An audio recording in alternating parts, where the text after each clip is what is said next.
Dear friends of crimes, we have just witnessed the largest crypto theft in history. Over 1.4 billion in Ethereum was stolen in a sophisticated attack on Bybit.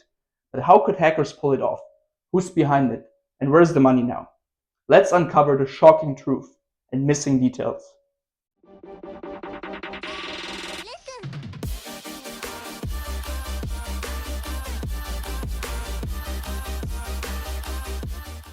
On February 21st, Bybit, one of the leading crypto exchanges, was the victim of a massive hack that resulted in the theft of approximately 401,347 Ethereum, worth over 1.4 billion.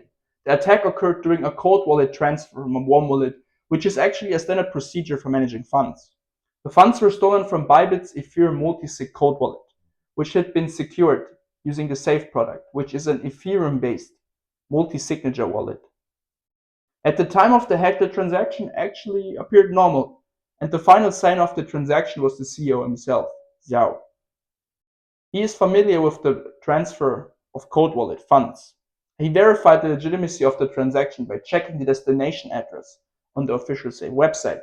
He confirmed that the address appeared correct and then proceeded to sign the transaction using a ledger hardware device, thinking it was just a routine transaction which was conducted as monthly before.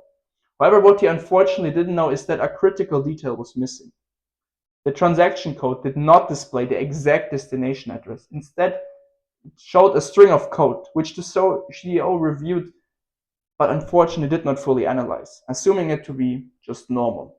However, just 30 minutes after signing the transaction, Bybit's Ethereum cold wallet was drained. The funds were transferred out with any apparent issues, and no other wallets such as Bybit's Bitcoin or other ERC20 wallets were affected. However, the attack drained a significant amount of Ethereum. In numbers, roughly 70% of the total Ethereum held in the cold wallet was gone, leaving Bybit with a serious security breach to address. And now, given the stolen amount is so massively high, how can a theft of this caliber be even possible? Well, the vulnerability exploited in this hack was a deceptive transaction designed to trick the signers of the multi-sig cold wallet into unknowingly approving a malicious smart contract logic change. This type of exploit is known as a blind signing attack. And in a typical multi-sig wallet setup, multiple parties must sign off a transaction before funds can be transferred. However, in this instance, the attackers manipulated the transaction in such a way that the signers unknowingly approved a change. The deceptive nature of the transaction masked its true purpose, leading the signers into believing that they were approving a legitimate transfer. However, in fact, they were only allowing a modification to the contract that gave the hackers full control of the cold wallet. And once the hackers were in control, they were able to transfer all of the funds out of the cold wallet without triggering any immediate alarms. And while we know now how it was possible, the most important question for investors is still not answered. Where did the money go? And who's behind this massive theft?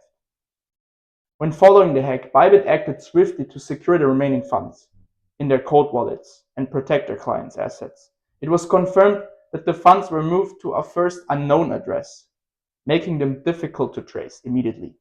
However, forensic analysis of the blockchain transactions and wallet addresses pointed towards the involvement of a sophisticated hacker group. Initial investigations led security experts to suspect the notorious Lazarus Group, a well-known North Korean cybercrime organization that is responsible for several high-profile crypto heists in recent years. The Lazarus Group has a long history of targeting crypto exchanges and financial institutions. Their most notable previous attacks include the 600 million Ronin network hack and the 230 million Wazir X hack, among others. Alone last year, the group was responsible for over 1.3 billion in stolen crypto assets across 47 separate incidents, accounting for a significant percentage of global crypto theft. Security analysts traced the stolen funds and found that they were commingled with funds from a previous Lazarus Group hacks, specifically the Phemex hack that occurred a month prior, in which over 29 million were stolen. The funds were then mixed together using privacy-enhancing protocols like Tornado Cash, which anonymizes the funds and makes it difficult to trace the stolen assets. But for clarity reasons, let's take a look at the following graphic from ZachBXT, who by the way won the bounty program for identifying the flow of the stolen funds. In the image, we can clearly see how the stolen funds from both the Phemex hack and the Bybit hack were linked on-chain by the same wallet, and how the stolen assets were transferred between multiple addresses. However, eventually, they were coming together to a common wallet. Funds from the Phemex hack, the first hack, began with the wallet address 0x5B34, ending with 7E22 on January 23rd. This year, this wallet received a significant amount of Ethereum for multiple transactions. These funds were then transferred on the same day, and the wallet 0x140D and ending with 661F received the Ethereum on February 20th. On the other side, the stolen funds from the Bybit hack were initially transferred to the wallet 0x46766 and ended with 86E2 on February 21st, and they received 10,000 Ethereum. Ultimately, to build the connection to both hacks, the wallet 0x33D0 ending with 8F65, which is linked to both hacks, received funds after the Phemex hack and was subsequently used to receive also the Ethereum from the Bybit hack. This one is very crucial because it represents the point where the funds from both incidents were commingled, linking the two attacks directly. And also, by the way, the Lazarus Group is believed to be funding North Korea's nuclear weapon programs with the stolen crypto funds. However, with sanctions from several countries, including the US, Japan, and South Korea, they aim to restrict the group's ability to conduct these type of operations. In response to the hack, Bybit's leadership took immediate steps to address the situation, securing immediately a bridge loan from its partners to cover about 80% of the stolen Ethereum. While the company emphasized that compensation was guaranteed for affected clients, it acknowledged that liquidity changes prevented them from immediately replenishing their Ethereum reserves. The company assured that their treasury was strong enough for the users, as they have enough Bitcoin and stablecoins to cover the notional value of the stolen Ethereum. Now, as a final word, those are the most important informations to keep in mind. Firstly, hackers triggered Bybit's multi-sig cold wallet signers into approving a malicious contract change, draining over 400,000 Ethereum worth around $1.4 billion, which means 70% of funds disappeared unnoticed.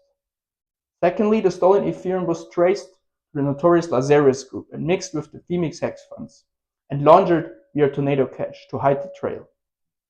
And finally, but most importantly, Bybit remained to secure their assets, raising a bridge loan covering 80% of losses and guaranteed client compensation despite current liquidity changes.